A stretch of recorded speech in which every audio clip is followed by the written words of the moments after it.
भारत देशानं साऱ्या विश्वाला संस्कृती, मूल्य, परंपरा, शिक्षण, ज्ञान दिलंय. पण बदलत्या काळात या सर्व बाबी नव्यानं संक्रमित करण्याची गरज आहे, अशी अपेक्षा विद्यावाचस्पती शंकर अभ्यंकर यांनी व्यक्त केली. आम्ही सारे ब्राह्मण आणि ब्राह्मण व्यावसायिक पत्रिकेच्या वर्धापन दिनानिमित्त आयोजित करण्यात आलेल्या कार्यक्रमात ते बोलत होते. या कार्यक्रमात विविध पुरस्कार प्रदान करण्यात आले. यंदाच्या वर्षीचा ब्राह्मण भूषण पुरस्कार पंचांगकर्ते मोहन दाते, इंदुमती वसंत करिअर भूषण पुरस्कार युवा उद्योजक निर्मल देशपांडे, डॉक्टर रामचंद्र देखणे स्मृती कीर्तनकार पुरस्कार हरिभक्त परायण किरण कुलकर्णी यांना, तर भगवान परशुराम ब्राह्मण संस्था पुरस्कार शुक्ल यजुः शाकीय माध्यम दिन ब्राह्मण संस्थेला प्रदान करण्यात आला. या कार्यक्रमात ब्राह्मण रत्ने या चरित्रकोश ग्रंथाच्या दुसऱ्या आवृत्तीचं तसंच ब्राह्मण व्यावसायिक पत्रिकेच्या विशेष अंकाचं प्रकाशन करण्यात आलं.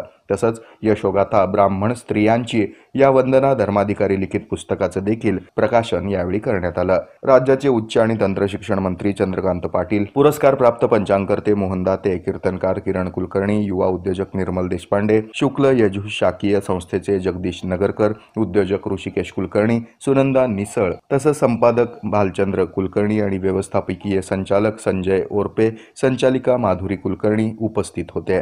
यावेळी उद्योजक जितेंद्र सरदेसाई आणि रवींद्र देवधर यांचा देखील विशेष सन्मान करण्यात आला. कार्यक्रमाच्या सुरुवातीला वैशाली जोशी यांनी ईशस्तवन सादर केलं, तर संस्थेच्या संचालिका माधुरी कुलकर्णी यांनी आभार मानले. वैशाली जोशी यांनी पसायदान सादर केलं. या कार्यक्रमाचं सूत्रसंचालन मिलिंद कुलकर्णी यांनी केलं.